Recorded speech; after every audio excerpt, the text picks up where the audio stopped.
Hi future doctors. നിങ്ങളെല്ലാവരും ഇപ്പം ഞാൻ എന്ത് മോട്ടിവേഷൻ ഒന്ന് തന്നാലും അതൊന്നും കേൾക്കാനുള്ള മൂഡിലല്ല എന്ന് എനിക്കറിയാം. കാരണം നിങ്ങളുടെ മനസ്സിൽ ഇപ്പം മെയിൻ ആയിട്ടുള്ള ടെൻഷനാണ്, ഞാൻ ബോർഡ്സിന് പഠിക്കണോ നീറ്റിന് പഠിക്കണോ. ബോർഡ് എക്സാമിൻ്റെ കുറേ പഠിക്കാനുണ്ട്, അതിന് ടെൻഷനാണ്. അപ്പോൾ എല്ലാവരും പറയുന്നു അതിന് ഇമ്പോർട്ടൻസ് കൊടുക്കാൻ. പക്ഷേ നീറ്റും വലുതാണെന്ന് ഒരു ഭാഗത്തു നിന്ന് ആൾക്കാർ പറയുന്നു, നീറ്റിന് ക്ലിയർ ചെയ്താലേ നിങ്ങൾക്ക് നല്ല അഡ്മിഷനൊക്കെ കിട്ടുള്ളൂ എന്ന് പറയുന്നു. അങ്ങനെ രണ്ട് രീതിയിൽ നിങ്ങൾ ഭയങ്കര ടെൻഷനിലിരിക്കുകയാണ്. കാരണം ബോർഡ്സിൻ്റെ തൊട്ട് പഠിച്ച് തീർന്നിട്ടുമില്ല, അല്ലേ, പബ്ലിക് എക്സാമിൻ്റെ തൊട്ട് പഠിച്ച് തീരുന്നുമില്ല.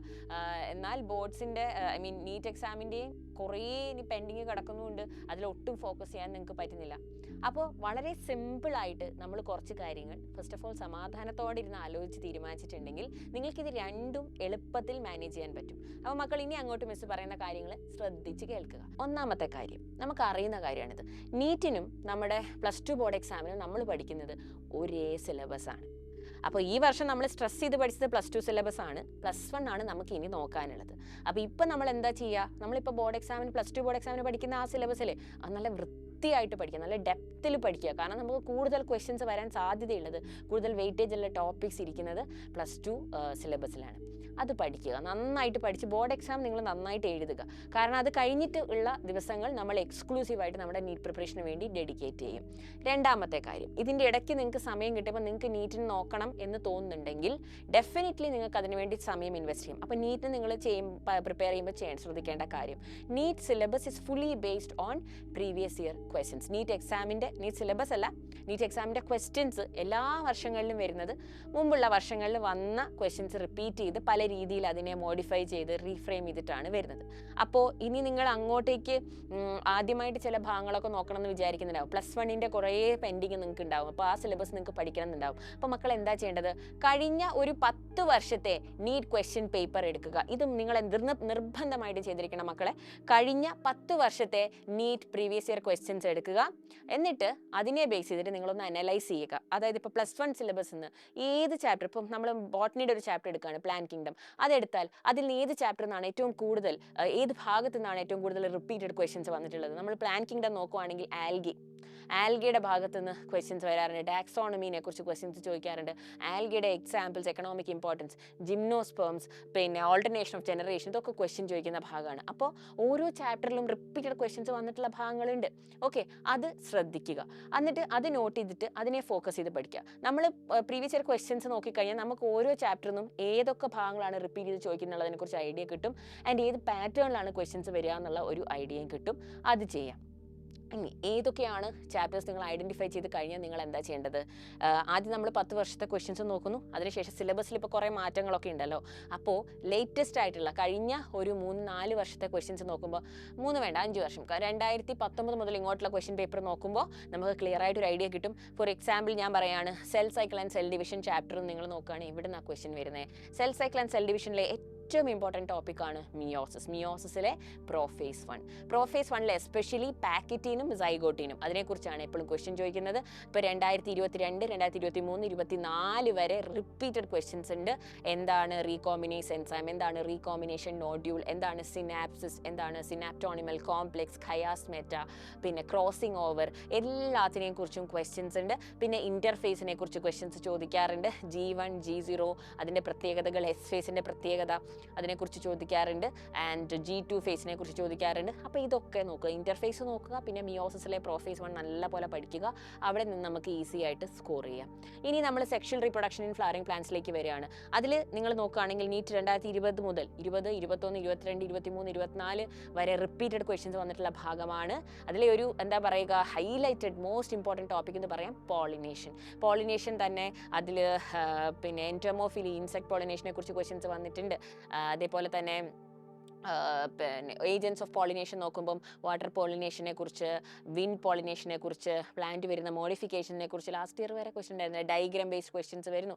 അപ്പം അതിന് ഭയങ്കരമായിട്ട് നമ്മൾ ഇമ്പോർട്ടൻസ് കൊടുക്കുക. അങ്ങനെ റിപ്പീറ്റഡ് ആയിട്ട് ചോദിക്കുന്ന ചില ടോപ്പിക്സ് ഉണ്ട്. ഓരോ ചാപ്റ്റർ നോക്കുകയാണെങ്കിൽ നമുക്കത് കിട്ടും. പ്ലാന്റ് ഗ്രോത്ത് ആൻഡ് ഡെവലപ്മെൻറ്റ് നോക്കുകയാണെങ്കിൽ അതിലെ പ്ലാന്റ് ഗ്രോത്ത് ഹോർമോൺ ആയിട്ടുള്ള ജിബ്രലിൻ്റെ യൂസസിനെ കുറിച്ച്, ജിബ്രലിൻ്റെ എന്തിൻ്റെ ഡെറിവേറ്റീവ് ആണ്, അതിൻ്റെ എന്തൊക്കെയാണ് അതിൻ്റെ ആപ്ലിക്കേഷൻ, ഇമ്പോർട്ടൻസ്, ഇതിനെക്കുറിച്ചൊക്കെ എപ്പോഴും ക്വസ്റ്റ്യൻസ് വരും. ഓക്കെ, പ്ലാന്റ് ഗ്രോത്ത് പ്രൊമോട്ടേഴ്സിൽ ഏതൊക്കെയാണ് ഇമ്പോർട്ടൻറ്റ്, സീഡ് ജെർമിനേഷനെ പ്രൊമോട്ട് ചെയ്യുന്നത് ആരാണ്, സീഡ് ഡോർമസിയെ എൻകറേജ് ചെയ്യുന്നത് ആരാണ്, ഇങ്ങനെ ഒരുപാട് ക്വസ്റ്റ്യൻസ് വരും. അപ്പോൾ ഇതൊക്കെ റിപ്പീറ്റഡ് ആയിട്ട് പ്രീവിയസ് ഇയർ ക്വസ്റ്റ്യൻസ് നോക്കുമ്പോൾ തന്നെ നിങ്ങൾക്ക് ഐഡിയ കിട്ടും ഏതൊക്കെയാണ് നമ്മൾ ആ ചാപ്റ്ററിൽ പഠിക്കുന്നത്.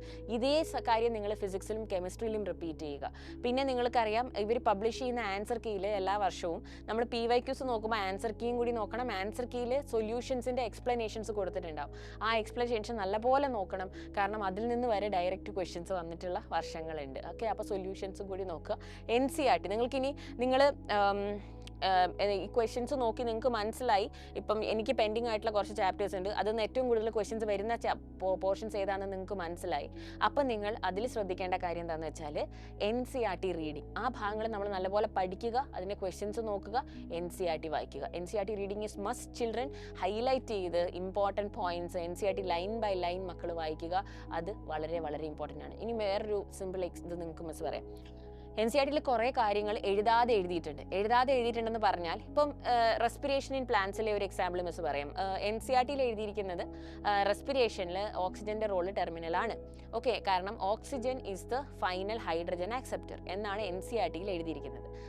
അത് വായിക്കാതെ തന്നെ നമുക്കറിയുന്ന ഒരു കാര്യമുണ്ട്, oxygen is a final electron acceptor also. ഇലക്ട്രോണിനെയും ഹൈഡ്രജനെയും ആക്സെപ്റ്റ് ചെയ്തിട്ടാണ് ഓക്സിജൻ വാട്ടർ മോളിക്യൂൾ ഉണ്ടാകുന്നത്.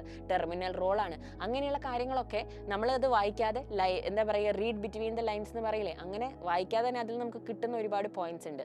അത് മനസ്സിലാക്കുക. ഇങ്ങനെയുള്ള ക്വസ്റ്റ്യൻസ് നിങ്ങൾ കാണുമ്പോൾ എന്ത് ചെയ്യണം, നിങ്ങളൊരു ചെറിയ സ്റ്റിക്കി നോട്ട് എടുത്തിട്ട് അതിൻ്റെ സൈഡിൽ എഴുതി വെക്കുക. ഈ ഭയങ്കരമായിട്ട് റിപ്പീറ്റഡ് ആയിട്ട് ചോദിച്ചിരിക്കുന്ന ഭാഗങ്ങളിലെ ചോദ്യങ്ങളില്ലേ, ഇതൊക്കെ വന്ന ചോദ്യങ്ങളാണെന്നുള്ളത് നിങ്ങൾ നോട്ട് ചെയ്ത് വെക്കുമ്പോൾ സ്റ്റിക്കി നോട്ടിൽ ഇങ്ങനെ സൈഡിൽ എഴുതി വെച്ച് കഴിയുമ്പോൾ എന്നിട്ട് അത് നിങ്ങളുടെ NCERT ഉള്ളിൽ തന്നെ സ്റ്റിക്കി നോട്ട്സ് ഒട്ടിച്ചു വെക്കുക. അപ്പോൾ നിങ്ങൾ ആ ചാപ്റ്റർ റിവൈസ് ചെയ്യുമ്പോൾ ആ ഒരു ഭാഗം റിവൈസ് ചെയ്യുമ്പോൾ നിങ്ങൾക്ക് മനസ്സിലാവും, ഇതൊക്കെ ക്വസ്റ്റ്യൻ വന്നിട്ടുള്ളതാണ്, പോസിബിലിറ്റി ഉണ്ട്, വന്നിട്ടുണ്ടെങ്കിൽ ആൻസർ ചെയ്യാൻ പറ്റണം.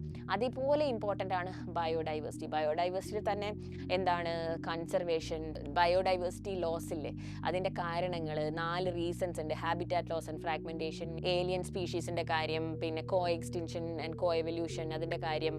അപ്പം ഇതൊക്കെ നിങ്ങൾ പഠിക്കണം മക്കളെ. ഒരുപാട് ഇങ്ങനെ റിപ്പീറ്റഡ് ആയിട്ട് ചോദിക്കുന്ന ചോദ്യങ്ങളുണ്ട്, അത് നോക്കുക. അപ്പോൾ നിങ്ങൾക്കൊരു ഐഡിയ കിട്ടിയില്ലേ, നിങ്ങൾ നീറ്റ് പ്രിപ്പറേഷനിലേക്ക് ഇനി ഫോക്കസ് ചെയ്യുമ്പോൾ നിങ്ങൾ ഏത് ഏരിയയിൽ സ്റ്റാർട്ട് ചെയ്യണം, എവിടെ തുടങ്ങണം എന്നറിയാണ്ട് സ്റ്റക്കായി നിൽക്കണ്ട. കാരണം വലിയൊരു സിലബസ് ഇങ്ങനെ നിങ്ങളുടെ മുമ്പിൽ വലിയൊരു ഓഷ്യൻ പോലെ കിടക്കുകയാണ്. അത് നിങ്ങൾ നിങ്ങളുടെ 11th ആദ്യത്തെ ചാപ്റ്റർ മുതൽ തുടങ്ങണം, അങ്ങനെയൊന്നുമില്ല. You please go through the previous year questions. എവിടെ നിന്നാണോ ചോദ്യം കൂടുതൽ വന്നിരിക്കുന്നത്, റിപ്പീറ്റഡ് ആയിട്ട് വന്നിരിക്കുന്ന ടോപ്പിക് ഏതൊക്കെയാണോ നല്ലപോലെ പഠിക്കുക. പിന്നെ എല്ലാം നന്നായിട്ട് each and every topic important ആയിട്ടുള്ള ചാപ്റ്റേഴ്സ് ഉണ്ടാവും. അതുപോലുള്ളൊരു ചാപ്റ്ററാണ് നമ്മളുടെ ബയോടെക്നോളജി ആപ്ലിക്കേഷൻസ്, അല്ലെങ്കിൽ പിന്നെ ജെനറ്റിക്സ്, എവല്യൂഷൻ, ഇതൊക്കെ തറവായിട്ട് പഠിച്ചിരിക്കേണ്ട chapters. In case of biology ഇതേപോലെ ഫിസിക്സിലും കെമിസ്ട്രിയിലും സെയിം കാര്യം ചെയ്യുക. നിങ്ങളുടെ നീറ്റ് 2025 ഡെഫിനറ്റ്ലി നല്ലൊരു എക്സ്പീരിയൻസ് ആവും. കാരണം നിങ്ങളെ സംബന്ധിച്ചിടത്തോളം വേറൊന്നും നിങ്ങൾ ബോധർ ചെയ്യേണ്ട ആവശ്യമില്ല. കാരണം നെഗറ്റീവ് മാർക്കിങ് ഉള്ളതോ അല്ലെങ്കിൽ എന്താണ് ഓപ്ഷൻസ് റിമൂവ് ചെയ്തതോ അല്ലെങ്കിൽ എക്സാമിൻ്റെ സമയം കുറച്ചതോ 3 hours 20 minutes 3 hours കുറച്ചതോ ഇതൊന്നും നിങ്ങളെ എഫക്റ്റ് ചെയ്യുന്ന കാര്യമല്ല. കാരണം എന്താ, നിങ്ങൾ ഈ എക്സാം ഫസ്റ്റ് ടൈം എഴുതാൻ പോകുന്നവരാണ്. സോ ഏറ്റവും പൊട്ടൻഷ്യൽ ആയിട്ടുള്ള കാൻഡിഡേറ്റ്സ് ആണ് നിങ്ങൾ ആദ്യമായിട്ട് ഒരു എക്സാം എഴുതാൻ പോകുന്നു. എക്സാമിനെ മനസ്സിലാക്കുക, അതിൻ്റെ പാറ്റേണിനെ മനസ്സിലാക്കുക, നല്ലപോലെ പഠിച്ച് നിങ്ങളുടെ ബെസ്റ്റ് നിങ്ങൾ കൊടുക്കുക, അത്രേ ഓർത്താൽ മതി. ഓക്കെ, അപ്പോൾ ബോർഡ് എക്സാം നിങ്ങൾക്ക് എല്ലാവർക്കും നല്ലൊരു എക്സ്പീരിയൻസ് ആവട്ടെ. നല്ലപോലെ പഠിക്കുക. ബോർഡ്സിന് പഠിക്കുമ്പോൾ നിങ്ങൾ ഓർക്കുക, നിങ്ങളുടെ ബോർഡ് എക്സാമിൻ്റെ സ്കോർ, നിങ്ങൾ കിട്ടുന്ന ഫുൾ A+ നിങ്ങളെ എത്രമാത്രം ഹെൽപ്പ് ചെയ്യുന്നു എന്നുള്ളത്. അത് നിങ്ങൾക്കൊരു എലിജിബിലിറ്റി ക്രൈറ്റീരിയ മാത്രമാണ്. ഏതൊരു യൂണിവേഴ്സിറ്റിയിലും ഈ ലോകത്ത് അപ്ലൈ ചെയ്യാൻ all you need is an average score. അത് ആ യൂണിവേഴ്സിറ്റി മെൻഷൻ ചെയ്യും. സോ അതൊന്ന് ഓർക്കുക. ആൻഡ് ഓൾസോ നീറ്റിൽ നിങ്ങൾക്ക് കിട്ടുന്ന നിങ്ങളുടെ സ്കോർ, നിങ്ങളുടെ റാങ്ക് നിങ്ങൾക്ക് നല്ലൊരു കോളേജിൽ, ഇന്ത്യയിലെ ടോപ്പ് മെഡിക്കൽ കോളേജിൽ നിങ്ങളുടെ MBBS ഡിഗ്രി ചെയ്യാനുള്ള ഒരു അഡ്മിഷനാണ് നിങ്ങൾക്ക് റെഡിയാക്കി തരുന്ന ഒരു അവസരമാണിത്. Learn the difference between an eligibility criteria and an opportunity. Okay, രണ്ടും ശ്രദ്ധിക്കുക. And focus and learn. നിങ്ങളൊക്കെ അടിപൊളിയായിട്ട് പഠിക്കും, അടിപൊളിയായിട്ട് എഴുതും. Wishing you all the very best. By.